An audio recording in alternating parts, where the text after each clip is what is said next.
ଗରମ ଦିନରେ ମିନୁ ଚଢ଼େଇ ନଦୀ ପାଖରେ ପାଚିଲା ଆମ୍ବ ବିକୁଥିଲା। ତା ଆମ୍ବ ବହୁତ ମିଠା ଥିଲା। ସେଥିପାଇଁ ସବୁ ପକ୍ଷୀ ତା ଦୋକାନରୁ ଆମ୍ବ କିଣିକି ଖାଉଥିଲେ। ମିନୁ ଚଢ଼େଇ, ତୋ ଆମ୍ବ ବହୁତ ମିଠା ଲାଗୁଛି, ସେଥିପାଇଁ ମୁଁ ସବୁଦିନ ତୋ ଆମ୍ବ କିଣିକି ଖାଉଛି।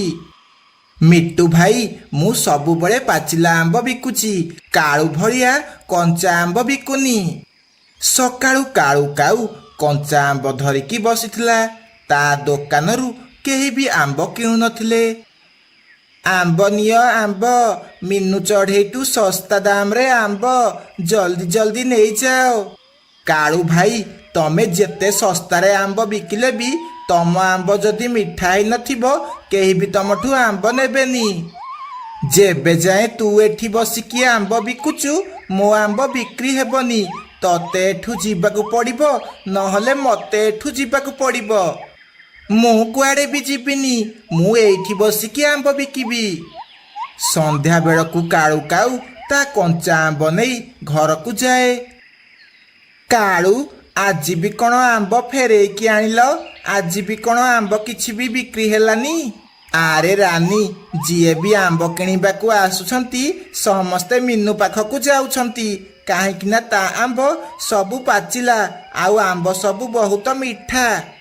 କାଳୁ, ତମେ ଗୋଟେ କାମ କର, ତମେ ସେ ମିନୁର ଆମ୍ବ ବିକୁଥିବା ଠେଲା ନଦୀରେ ନେଇ ପକେଇ ଦିଅ। ଠେଲା ରହିଲେ ସିନା ସେ ଆମ୍ବ ବିକିବ। ହଁ, ମୁଁ ଏବେ ଯାଇ ତା ଠେଲା ନଦୀରେ ପକେଇ ଦେଇ ଆସିବି। ରାତିରେ କାଳୁ କାଉ ଯାଇ ମିନୁର ଠେଲାକୁ ନଦୀରେ ପକେଇ ଦିଏ। କାଲିଠୁ ସମସ୍ତେ ମୋ ପାଖରୁ ହିଁ ଆମ୍ବ କିଣିବେ, ହା ହା ହା ହା ହା। ଏହା କହି କାଳୁ କାଉ ଘରକୁ ଚାଲିଯାଏ।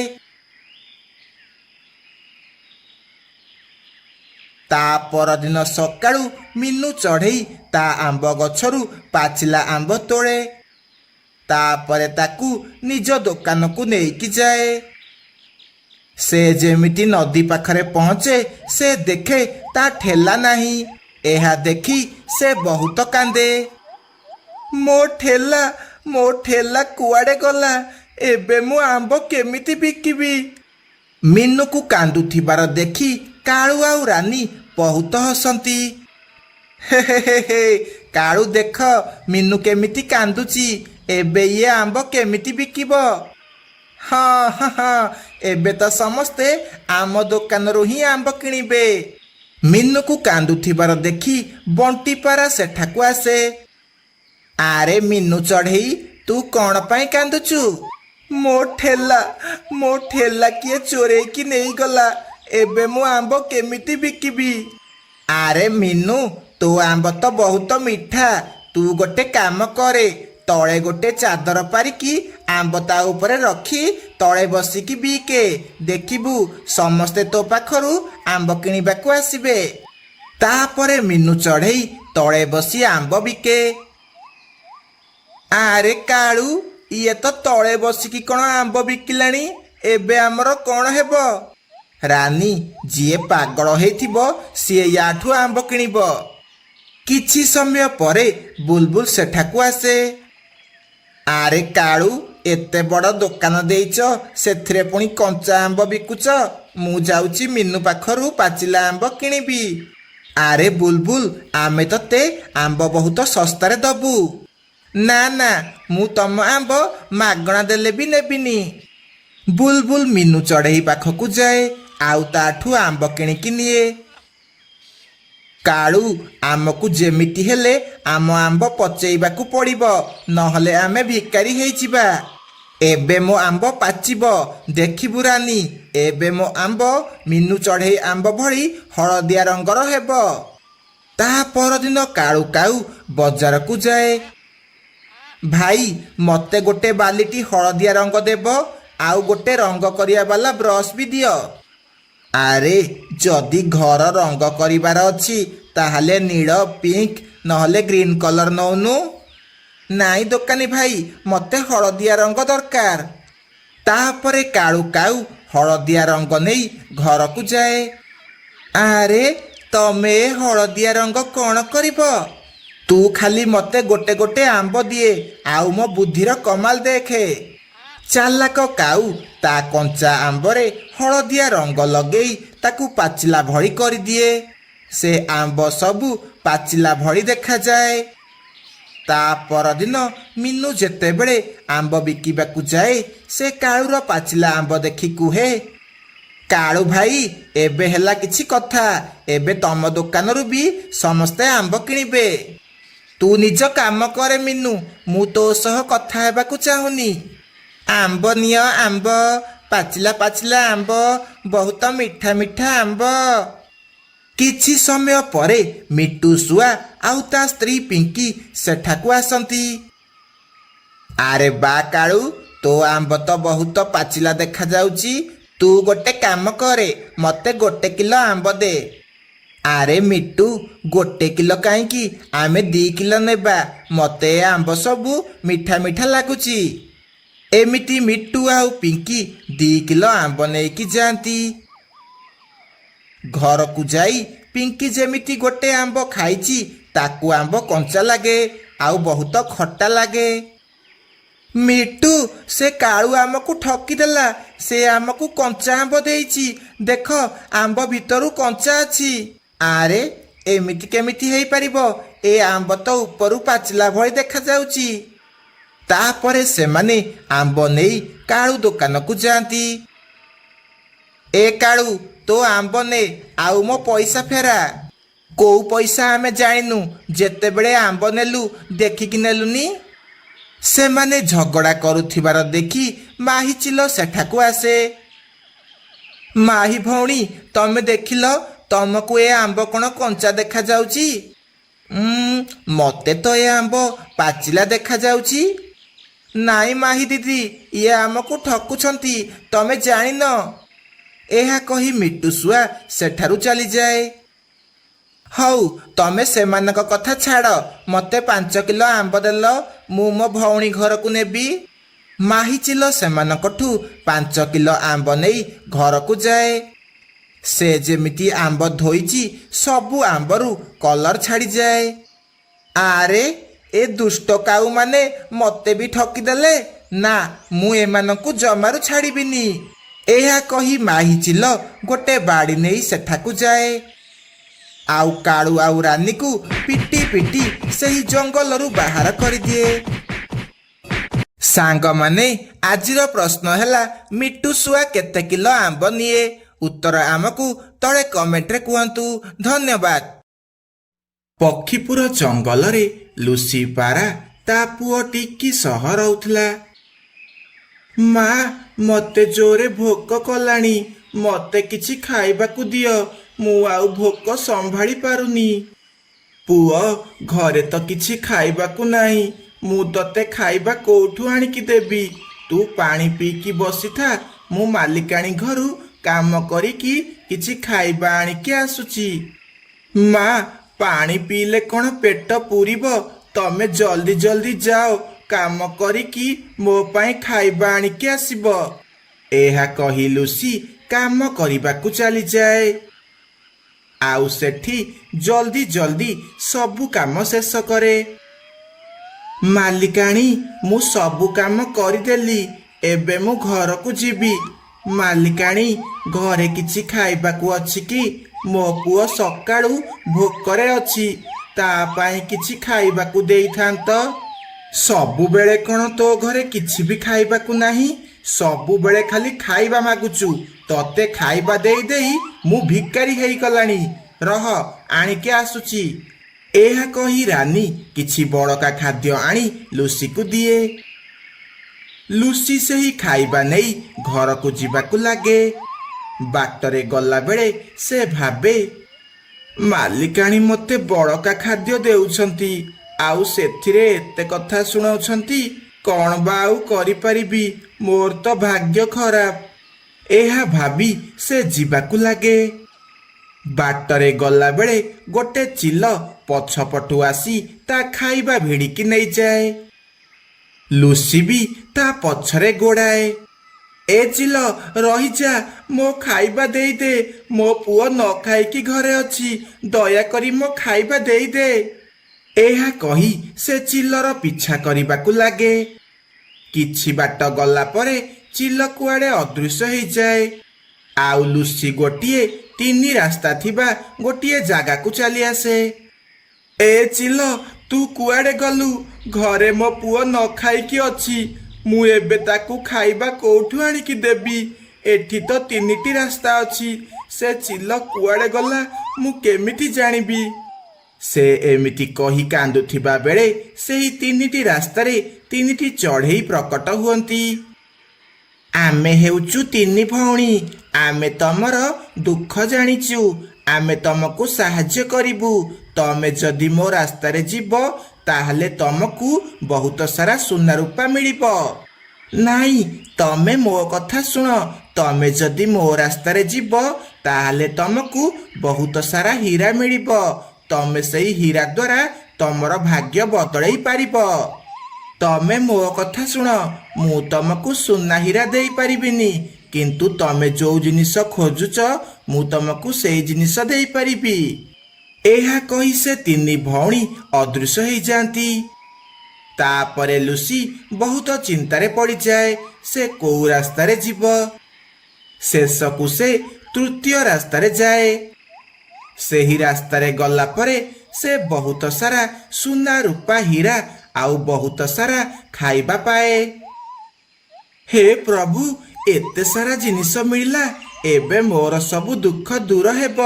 ମୋତେ ଆଉ କାହା ପାଖରେ କାମ କରିବାକୁ ପଡ଼ିବନି।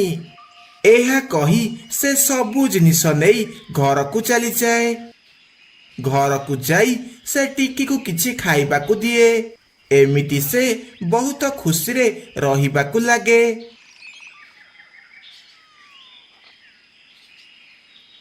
ଆରେ ଲୁସି, ତୁ କ'ଣ ଆଉ ମୋ ଘରକୁ କାମ କରିବାକୁ ଆସୁନୁ? କ'ଣ ହେଇଛି ତୋର? ଆଉ ତୋ ଘର ଏତେ ଚମକୁଛି କାହିଁକି? କ'ଣ ସୁନା ମୁଣ୍ଡା ପାଇଗଲୁ ନା କ'ଣ?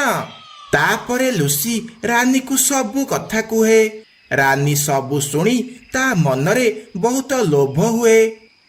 ଆଉ ସେ ସେଠାରୁ ଚାଲିଯାଏ। ଏ ଲୁସି ମୋ ଘରେ କାମ କରୁଥିଲା, ଆଉ ସେ ଆଜି ବଡ଼ ଲୋକ ହେଇଗଲା। କିନ୍ତୁ ମୁଁ ଯେମିତି ଥିଲି ଆଜି ବି ସେମିତି ଅଛି ନା?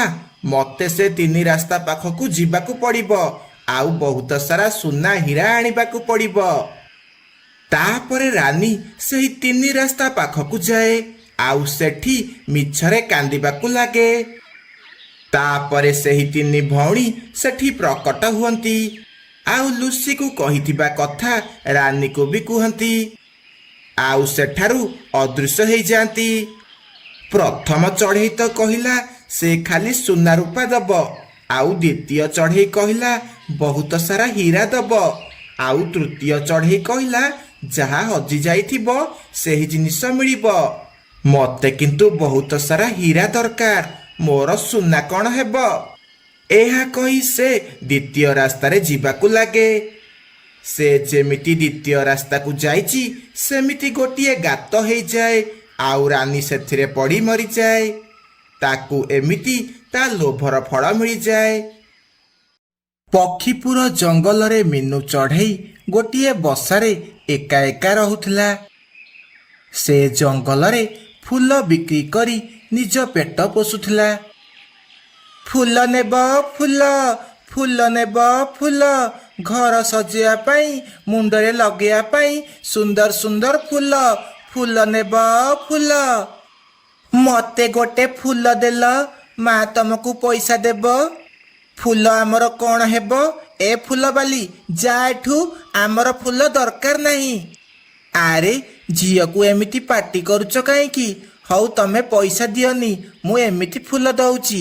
ଝିଅ ଆସିଲୁ, ଫୁଲ ତ ମୁଣ୍ଡରେ ଲଗେଇଦେବି। ଏହା କହି ମିନୁ କୁନିପାରା ମୁଣ୍ଡରେ ଗୋଟିଏ ଫୁଲ ଲଗେଇ ଦିଏ। ହଉ, ଫୁଲ ଦେଇଛୁ ମାନେ ଇଏ ନିଏ ତୋ ପଇସା। ତାପରେ ମିନୁ ପଇସା ନେଇ ସେଠାରୁ ଚାଲିଯାଏ। ଏ ଫୁଲବାଲି, ଗୋଟେ ଫୁଲମାଳ ଦେଲୁ, ମୋ ସ୍ୱାମୀ ଫଟୋରେ ଦେବି। ମୋ ସ୍ୱାମୀ କିଛି ଦିନ ହେଲା କୁଆଡ଼େ ଗାୟବ ହେଇଯାଇଛନ୍ତି। ସମସ୍ତେ କହୁଛନ୍ତି ସେ କୁଆଡ଼େ ମରିଯାଇଛନ୍ତି, ଆଉ ଫେରିବେନି। ଓହୋ, ତମ ସ୍ୱାମୀ ମରିଯାଇଛନ୍ତି, ଏହା ଶୁଣି ମୋତେ ବହୁତ ଦୁଃଖ ଲାଗିଲା। ଇଏ ନିଅ ଫୁଲ। ଫୁଲ ନେଇ ପିଙ୍କି ଶୁଆ ସେଠାରୁ ଚାଲିଯାଏ। ମିନୁ ବି ସେଠାରୁ ଚାଲିଯାଏ। କିଛି ବାଟ ଗଲା ପରେ ତା ସାଙ୍ଗ ବୁଲବୁଲ ସହ ତାହାର ଦେଖା ହୁଏ। ଆରେ ବୁଲବୁଲ ଭଉଣୀ, ତମେ ଏମିତି କ'ଣ ପାଇଁ କାନ୍ଦୁଛ? କ'ଣ ହେଇଛି ତମର? ଏତେ ଜୋରେ କ'ଣ ପାଇଁ କାନ୍ଦୁଛ? ସକାଳୁ ପିଲାଟା କୁଆଡ଼େ ଯାଇଛି ଯେ ଏବେ ଯାଏ ଘରକୁ ଆସିନି। ମୁଁ କ'ଣ କରିବି? ତାକୁ କୁଆଡ଼େ ଖୋଜିବି? କାନ୍ଦନି ଭଉଣୀ, କାନ୍ଦନି। କାନ୍ଦିଲେ କ'ଣ ସବୁ ଠିକ୍ ହେଇଯିବ? ତମେ ଯାଅ, ଭଲସେ ଜଙ୍ଗଲରେ ଖୋଜିବ।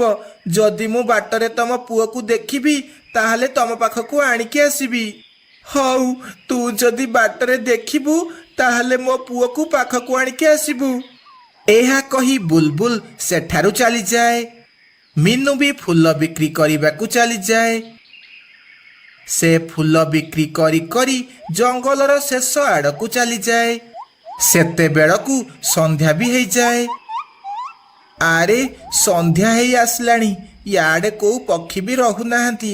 ଯାଉଛି ଘରକୁ ଫେରିଯିବି। ସେ ଏହା କହି ଯିବାକୁ ଲାଗେ। ହଠାତ୍ ତାକୁ କିଛି ଭୟଙ୍କର ଶବ୍ଦ ଶୁଭାଯାଏ। ଆରେ ଏ ଭୟଙ୍କର ଶବ୍ଦ କୋଉଠୁ ଆସୁଛି? ଏଠି ତ କେହି ବି ନାହାନ୍ତି। ଏହା କହି ସେ ୟାଡ଼େ ସିଆଡ଼େ ଦେଖିବାକୁ ଲାଗେ। ସେତିକି ବେଳେ ଗଛ ଉପରୁ ରକ୍ତ ଆସି ତା ଉପରେ ପଡ଼େ। ଆରେ ଏ ରକ୍ତ କୁଆଡ଼ୁ ଆସିଲା? ଲାଗୁଛି ଏ ରକ୍ତ ଏ ଗଛ ଉପରୁ ପଡ଼ିଲା। ଦେଖେଇ। ସେ ଯେତେବେଳେ ଉପରକୁ ଦେଖେ ସେ ବହୁତ ଡରିଯାଏ। ଆରେ ଇଏ କ'ଣ? ଏ ଆମ୍ବ ଗଛରେ ଖାଲି କଟା ମୁଣ୍ଡ। ଇଏ ମୁଁ କ'ଣ ଦେଖୁଛି? ଏ କଟା ମୁଣ୍ଡ ସବୁ କୁଆଡ଼ୁ ଆସିଲା? ସେ ଏମିତି କହୁଥିବା ବେଳେ ତାକୁ କାହାର ଆସୁଥିବାର ଶବ୍ଦ ଶୁଭାଯାଏ। ସେ ଯାଇ ଗୋଟିଏ ଗଛ ପଛପଟେ ଲୁଚିଯାଏ।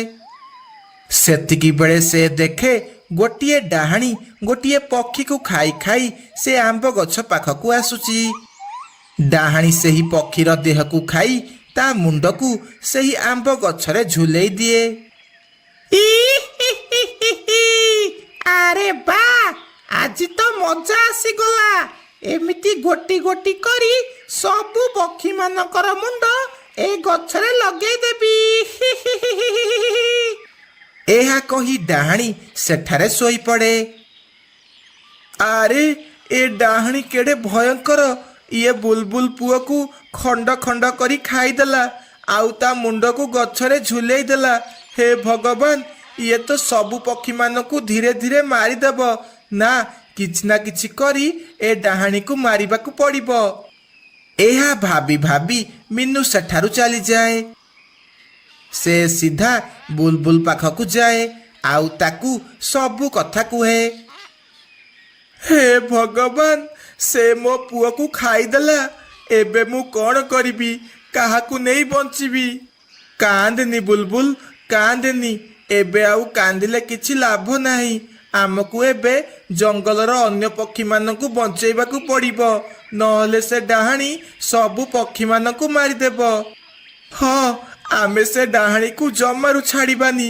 ସେ ଦୁଷ୍ଟ ଡାହାଣୀକୁ ମାରି ମୁଁ ମୋ ପୁଅର ପ୍ରତିଶୋଧ ନେବି। ମୁଁ ଗୋଟେ ଭଲ ତାନ୍ତ୍ରିକକୁ ଜାଣିଛି। କାଲି ସକାଳେ ଆମେ ତାନ୍ତ୍ରିକ ପାଖକୁ ଯିବା ଆଉ ସେ ଡାହାଣୀକୁ ନଷ୍ଟ କରିଦେବା। ତାପରେ ମିନୁ ଚଢ଼େଇ ସେଠାରୁ ଚାଲିଯାଏ।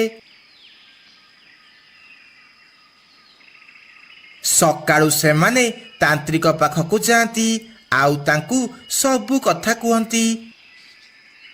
ତାପରେ ସେମାନେ ତାନ୍ତ୍ରିକକୁ ନେଇ ସେହି ମୁଣ୍ଡ କଟା ଆମ୍ବ ଗଛ ପାଖକୁ ଯାଆନ୍ତି। ଆରେ ଏ ଡାହାଣୀ ତ ବହୁତ ଭୟଙ୍କର। ୟାକୁ ସହଜରେ ମାରି ହେବନି। ସେ ଏବେ ଏଠାରେ ନାହିଁ। ଆମକୁ ଏବେ ସବୁ କାମ କରିବାକୁ ପଡ଼ିବ। ତାପରେ ତାନ୍ତ୍ରିକ ସେହି ଗଛ ଚାରିପଟେ ଗଙ୍ଗା ଜଳ ପକେଇ ଦିଏ।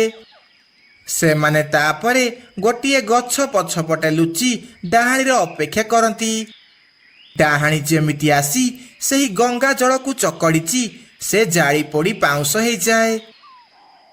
ତାପରେ ସେମାନେ ସମସ୍ତେ ଖୁସି ମନରେ ଘରକୁ ଫେରିଯାଆନ୍ତି।